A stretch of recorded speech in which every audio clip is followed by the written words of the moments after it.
3 major mistakes की वजह से मुझे ये नुकसान उठाना पड़ा। कहीं ये गलती आप तो नहीं कर रहे हो? Hello everyone, welcome back to my YouTube channel. मेरा नाम अवंतिका है और आज मैं आपको ये बताऊंगी कि इन्वेस्टमेंट करने से पहले किन गलतियों का ध्यान रखना चाहिए। इनमें से एक सबसे बड़ी गलती जो मैंने करी और मुझे नुकसान उठाना पड़ा, कहीं ये आप तो नहीं कर रहे हो? और इसका मेजर जो सोल्यूशन है वो मैं आपको इस वीडियो के लास्ट में बताऊंगी। हम हर जगह सुनते हैं कि हमें इन्वेस्टमेंट करना चाहिए, रिलेटिव से, घर से, सोशल मीडिया से, यूट्यूब पे इतनी सारी वीडियोस बनी हुई हैं कि इन्वेस्टमेंट करो, savings versus investment. But with the major mistakes क्या होती हैं कि उसमें हमें क्लियर कट में बताया ही नहीं जाता है कि इन्वेस्टमेंट करने से पहले करा क्या जाए। सब हमें ये कहते हैं कि पैसे से पैसा डबल बनाओ। हाँ, ये बात बिल्कुल सच है कि हर इंसान पैसे से पैसा डबल बनाना चाहता है। हम भी बेसिकली, मैंने भी यही सोच के इन्वेस्टमेंट करी थी कि पैसे से पैसा डबल बनाऊंगी। बट मेरी इस गलती ने मुझे इतना नुकसान पहुंचाया कि पैसा तो डबल नहीं हुआ, पर जो लगाया वो भी गया। इसलिए मैं आपको इसमें 3 मेजर स्टेप्स बताऊंगी जिनसे आप अपनी इन गलतियों को करने से बच सकते हैं। स्टेप नंबर 1, सबसे पहले बिना बिना समझे या बिना सोचे किसी के भी कहने से कहीं पे भी इन्वेस्ट ना करें।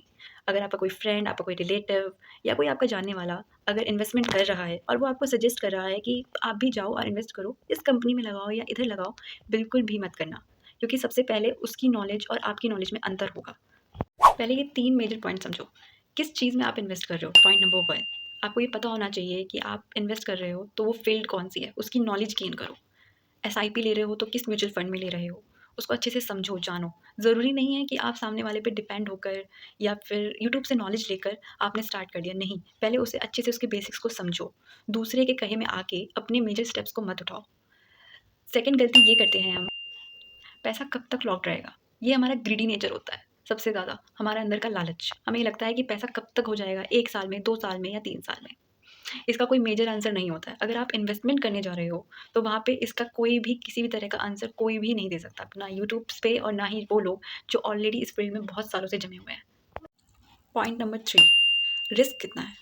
अगर हमें यही नहीं पता कि हम जिस फील्ड में जा रहे हैं और हमारा ग्रीडी नेचर यानी कि जो हमारा लालच से भरा दिमाग है, वो हमें वहाँ पे ले जा रहा है और हमें ये नहीं पता कि वहाँ पे रिस्क कितना है और हम बिना सोचे समझे इतना ज़्यादा बड़ा अमाउंट, अपनी जेब खर्च से बड़ा अमाउंट अगर हम वहाँ पे गिर रहे हैं, तो वो गलत है।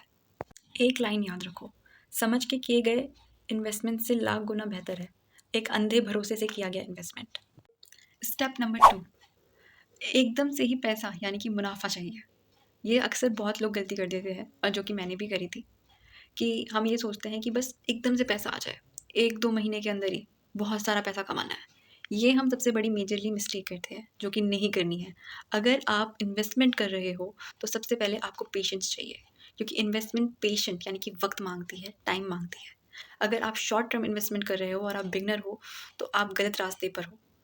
अगर आपको पैसा चाहिए और एक अच्छा पैसा चाहिए आपके फ्यूचर के लिए, तो आप लॉन्ग टर्म का वेट करो। लॉन्ग टर्म आपको एक सिक्योरिटी देता है और आपको कहीं न कहीं नुकसान से बचाता है। इन्वेस्टमेंट टाइम माँगती है और पेशेंस भी। अगर ये आपके पास नहीं है, तो इन्वेस्टमेंट आपके लिए नहीं है, क्योंकि इन्वेस्टमेंट फ्यूचर को दिखाती है, ना कि प्रेज़ेंट को। स्टेप नंबर 3, सबसे इम्पोर्टेंट और सॉल्यूशन, सेविंग्स यानी कि आपका इमरजेंसी फंड। जो मैंने सबसे बड़ी गलती करी ना करके और मैंने नुकसान उठाया। मैंने अपनी सारी सेविंग्स और अपना इमरजेंसी फंड्स इन्वेस्ट करना पड़ा और मुझे लॉस हुआ इन्वेस्टमेंट में। अक्सर हम लोग अपना इमरजेंसी फंड यानी कि अपनी सेविंग्स ना करके हम ये सोचते हैं कि क्यों ना पैसे से पैसा बना लिया जाए और इन्वेस्टमेंट कर दी जाए। इन्वेस्टमेंट करना बड़ा फ़ायदेमंद है। मैंने भी बहुत सारे अनब्लाइंडिंग टिप्स को सुनकर ही इन्वेस्टमेंट में पैसा लगाया, ये सोच के कि मुझे बहुत सारा पैसा मिलेगा। लेकिन हकीकत ये है कि इन्वेस्टमेंट में जाने से पहले आपको ये समझना पड़ेगा कि इन्वेस्टमेंट लॉन्ग टर्म के लिए होती है, ना कि शॉर्ट टर्म के लिए, ना ही इमरजेंसी के लिए। अगर सपोज़ आपके पास इमरजेंसी में कोई प्रॉब्लम इश्यू क्रिएट हो गई, आपको अर्जेंट पैसे चाहिए, तो आप इन्वेस्टमेंट का पैसा निकाल नहीं पाओगे एकदम से। तो इसलिए सबसे पहले अपने लिए 1 साल या 6 महीने का इमरजेंसी फंड जोड़ के रखो, जो सबसे ज़रूरी है। इसलिए मैं आपको सबसे बड़ी यही एक सॉल्यूशन और टिप्स दूँगी कि इन्वेस्ट करने से पहले सबसे पहले अपने लिए जोड़ो।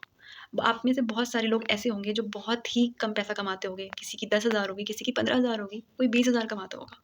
और बहुत लोग तो ऐसे भी हैं जो 30 से 40,000 कमाते हैं लेकिन तब भी सेव नहीं कर पाते। लेकिन मैं उनके लिए मेजरली यही बात करूँगी कि इन्वेस्ट करने से पहले सेविंग्स ज़रूर जोड़ो, भले 500 का ही हो, पर 500 से भी स्टार्ट करो। वो भी एक छोटे कदम आगे चल के एक बहुत बड़ा सोल्यूशन बन के निकलता है। आज की छोटी-सी बचत भविष्य में एक बहुत बड़ी सेविंग्स या बहुत बड़ी बचत के रूप में बनती है।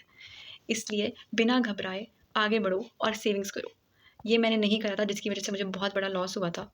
और सबसे इम्पोर्टेंट लाइन, इमरजेंसी के लिए सेविंग्स और फ्यूचर के लिए इन्वेस्टमेंट, ये लाइन हमेशा याद रखो। अगर आपको मेरी वीडियो पसंद आई हो या मेरी टिप्स पसंद आई हो तो मेरे चैनल को लाइक करो, सब्सक्राइब करो और शेयर करो और कमेंट्स करो।